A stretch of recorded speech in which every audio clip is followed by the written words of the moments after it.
अरहन्ताणम् नमो अरहन्ताणम् नमो अरहन्ताणम्। युवराज भद्रबाहु अपने मित्र सुकेशी के साथ जा रहा था। देखा स्मशान में मुर्दा जल रहा है। भद्रबाहु ने पूछा, सुकेशी ये क्या हो रहा है? राजकुमार, मुर्दे को जलाया जा रहा है। नाक भौं सिकोड़ते हुए कुमार बोला, कोई कुरूप होगा। सुकेशी ने कहा, नहीं, बहुत सुंदर था ये, तो फिर क्यों जलाया जा रहा है? मर गया और मरने के बाद जलाना ही होता है, कितना ही सुंदर हो। जो मर गया, मरने के बाद उसमें दुर्गंध आने लग जाती है, शरीर गल जाता है, सड़ जाता है, उसे जलाने के सिवाय और कोई उपाय नहीं है। ये सुनते ही भद्रबाहु का अहंकार चूर हो गया। उसे अपने सौंदर्य पर बहुत गर्व था, अपने आप को बहुत सुंदर मानता था और अपने शरीर पर इतना गर्व था, एकदम चूर हो गया। क्या इस शरीर को भी जलना होगा? एक दिन जल जाएगा।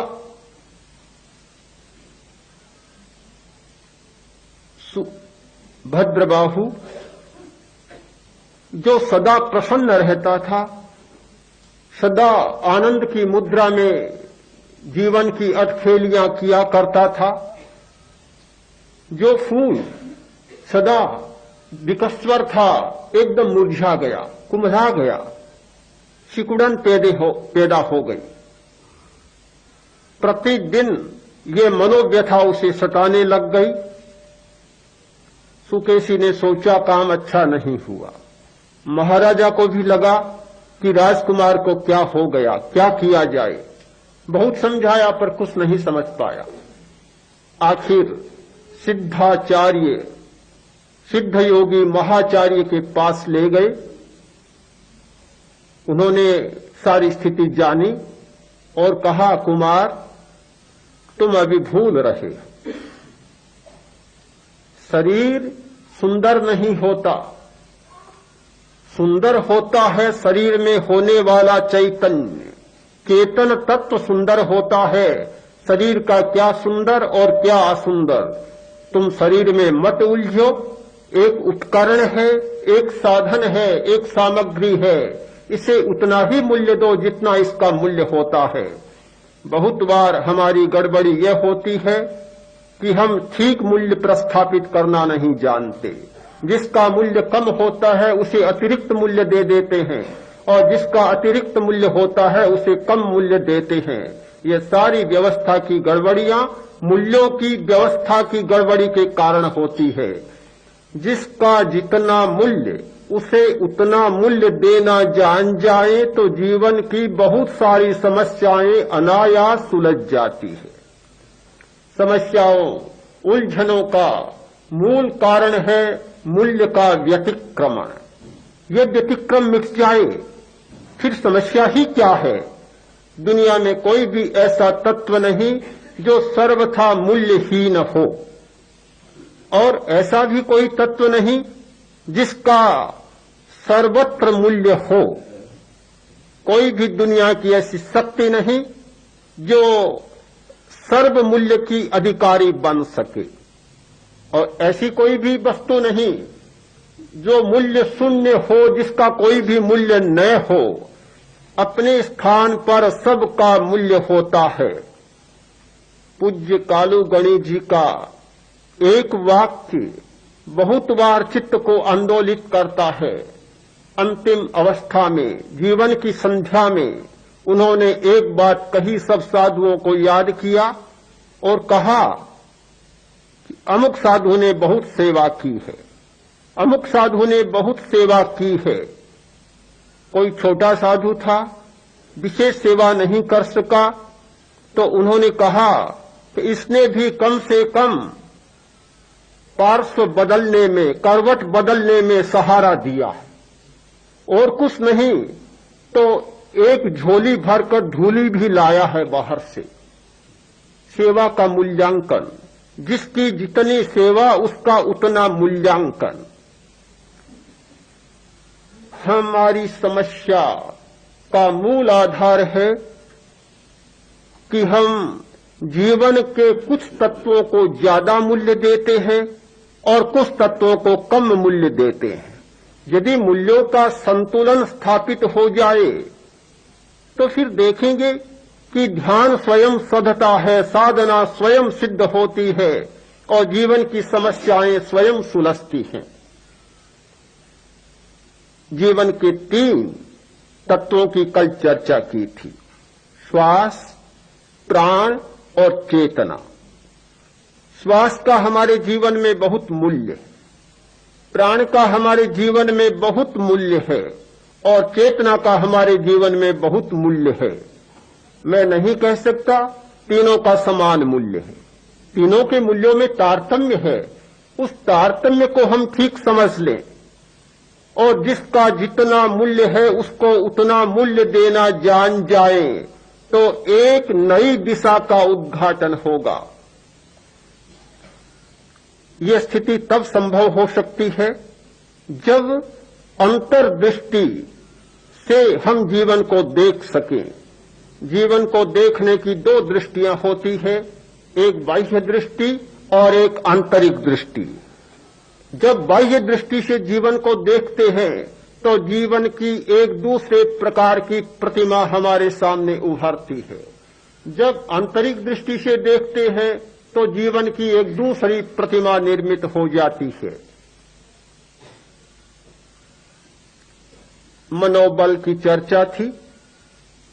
मनोबल घटता है बाह्य दृष्टि से। जीवन की बाह्य दृष्टि होती है, मनोबल क्षीण होता है। जीवन को देखने की दृष्टि आंतरिक होती है, मनोबल का विकास होता है। मनोबल के विकास का एक पहला सूत्र है जीवन को देखने की आंतरिक दृष्टि का विकास। श्वास हमारे जीवन का पहला तत्व है। इतना गहन तत्व मुझे लगता है कि दुनिया के जितने बड़े विद्वान लोग हैं, पढ़े लिखे लोग हैं, आज के विश्वविद्यालय की नाना शाखाओं, विद्या की अनेक पद्धतियों में जिन्होंने बहुत विकास किया है, उन लोगों ने भी अपने जीवन की गहन गुत्थियों को सुलझाने के लिए श्वास का थोड़ा भी अध्ययन नहीं किया। बड़े आश्चर्य की बात। श्वास का हमारे जीवन के साथ, हमारी आदतों के साथ, हमारी वृत्तियों के साथ, निश्चयों के साथ बहुत गहन संबंध जुड़ा हुआ है। सामान्य आदमी की धारणा है कि जितने श्वास लेना है उतना जीना है। एक श्वास कम नहीं होगा, एक श्वास ज्यादा नहीं होगा। यह सामान्य धारणा की चर्चा कर रहा हूं, विशेष स्थिति अलग बात है। हम लोग 1 मिनट में 15 श्वास लेते, सामान्य स्थिति। बैठे बैठे 15 श्वास लेते। जब चलते हैं श्वास की संख्या बढ़ जाती है, 18 श्वास हो जाते हैं। बोलते हैं तो श्वास की संख्या और बढ़ जाती है, 20 श्वास हो जाते हैं। नींद लेते हैं तो श्वास की संख्या बढ़ जाती है, 30 श्वास हो जाते हैं। आवेश आता है, क्रोध, अहंकार, इस प्रकार की उत्तेजना, वासना और आवेश जब उभरते हैं तो श्वास की संख्या 40, 50, 60 तक चली जाती है। वासना का आवेग होता है या संभोग का काल होता है, श्वास की संख्या 60 से 70 तक चली जाती है। श्वास की संख्या घटती और बढ़ती रहती है। उसके आधार पर हमारी शक्तियों का भी व्यय होता है। जितनी श्वास की संख्या ज्यादा होगी उतना शक्ति का व्यय ज्यादा होगा। जितनी श्वास की संख्या कम होगी उतना शक्ति का व्यय कम होगा। आप सब जानते हैं कि जब क्रोध आता है तब लंबा श्वास नहीं हो सकता। दीर्घ श्वास प्रेक्षा का अभ्यास चल रहा है। श्वास लंबा करें और उसका अनुभव करें। प्रत्येक श्वास को जानते हुए लें।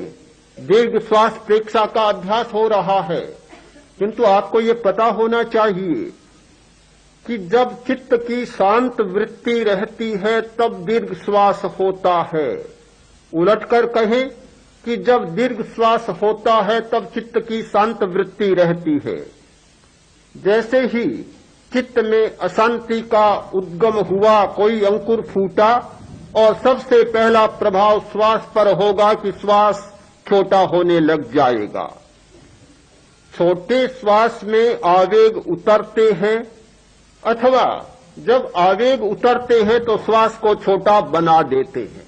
ये कभी नहीं हो सकता कि लंबा श्वास चले, दीर्घ श्वास चले और आवेग भी आ जाए। ये दोनों घटनाएं एक साथ घटित नहीं हो सकती।